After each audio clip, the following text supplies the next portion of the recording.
सरोवर में स्नान करते हैं। और सरस्वती माता को जब विश्राम रामचरितमानस सरोवर में स्नान करने से मिलता है, तो सरस्वती माता द्वारा प्रदत्त बुद्धि को भी विश्राम तब मिलता है जब वह रामचरितमानस रूपी मान सरोवर में स्नान करती है। भवरोग ग्रसे जनमानस को, भवरोग ग्रसे जनमानस को, यह मानस भाव सुधा रस है। जो पशुतुल्य भये जग में तिन हेतु बन्यो जनु पारस है। और मुझे यही लगता है कि तुलसीदास जी की कविता तुलसी दल के समान हम सबको धन्य करने वाली है। तो ऐसे तो चित्रकूट बहुतों ने देखा होगा, काशी बहुतों ने देखी, प्रयागराज बहुतों ने देखा होगा, लेकिन भक्त की आंखों से देखें। और चित्रकूट को भी हम उसी दृष्टि से देखते हैं जहां दिखाई पड़ता है बेहरत सिय रघुवीर तीर मंदाकिनी के। बेहरत सिय रघुवीर तीर मंदाकिनी के। संग लखन रणधीर तीर मंदाकिनी के। संग लखन रणधीर तीर मंदाकिनी के।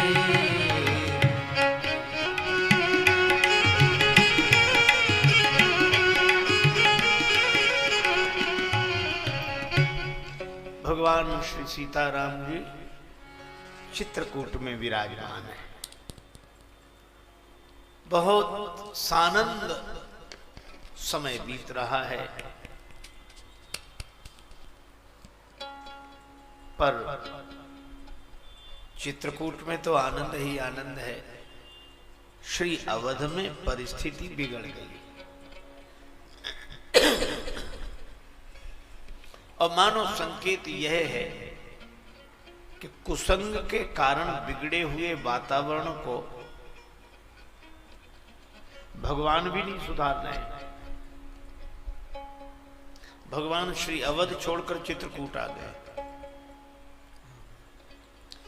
गुरुदेव वशिष्ठ जी वहां हैं, पर गुरु जी ने कहा कि अगर कुसंग से बिगड़े हुए वातावरण को बनाना हो तो संत को बुलाओ। सत्संग के बिना कुसंग का प्रभाव कम नहीं होता। संत की करुणा के बिना वातावरण बदलता नहीं है। गुरु जी ने दोनों भाइयों को बुलाया। गुरु बुलाए पठे दो भाई। श्री भरत आए। अब आप विचार करना, कैकेयी माता के क्रोध ने श्री राम जी को श्री अवध से दूर कर दिया। मंथुरा में आए लोभ ने भगवान को श्री अवध से दूर कर दिया। श्री दशरथ जी के मन में आई हुई कामना ने भगवान को श्री अवध से दूर कर दिया। लेकिन जब श्री भरत आए तो भरत जी में भी यही तीन दिखाई देते हैं। बात अटपटी है, लेकिन आप जरा श्रवण करें। लोग कहते हैं संत वह हो जिसमें काम क्रोध लोभ न हो, पर श्री भरत में काम है, क्रोध है, लोभ है। कैसे? पहले तो कैकेयी माता पर क्रोध ही किया, और क्रोध में कैसी भाषा बोले। बर मांगत मन भई नहीं पीरा, बर मांगत मन भई, पर मांगत मन भई गनी न जिय मुंह पर मुन कीरा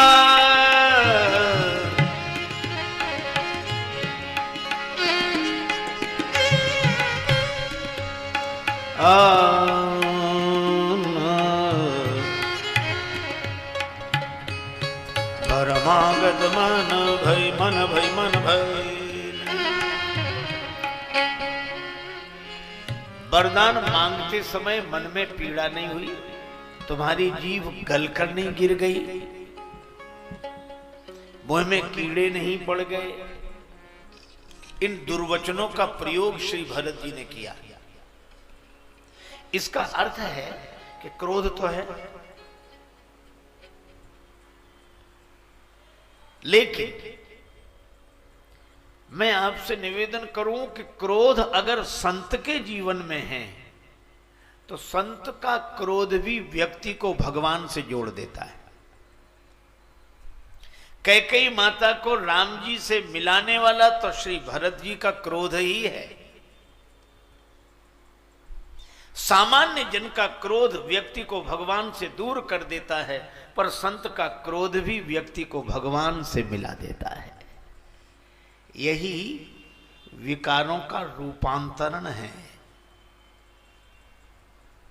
रोटी आटे की बनती है, पर आटे से पेट नहीं भरता, पेट तो रोटी से ही भरता है। इसी तरह जिसने क्रोध के आटे को भगवान से मिलन की रोटी बना ली हो, यही क्रोध का रूपांतरण है। संत के जीवन में आया हुआ क्रोध भी व्यक्ति को भगवान से मिला देता है। लेकिन क्रोध तो अग्नि है। आग घर जलाने के लिए नहीं होती, घर चलाने के लिए होती है। चूल्हे में आग नहीं जलेगी, रोटी नहीं बनेगी, रोटी नहीं बनेगी तो घर चलेगा कैसे? पर घर चले तो, पर घर जले नहीं, यह ध्यान रखना चाहिए। और श्री भरत ने माता कैकेयी से ऐसी क्रोध भरी वाणी बोली तो माता कैकेयी का मन खिन्न हो गया। और मां कैकेयी ने कहा कि भरत,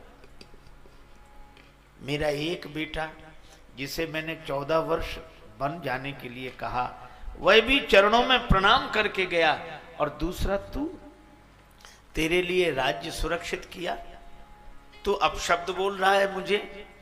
नहीं नहीं भरत, तू ठीक नहीं, मेरा तो वही बेटा ठीक है, वही बेटा ठीक है, वही बेटा ठीक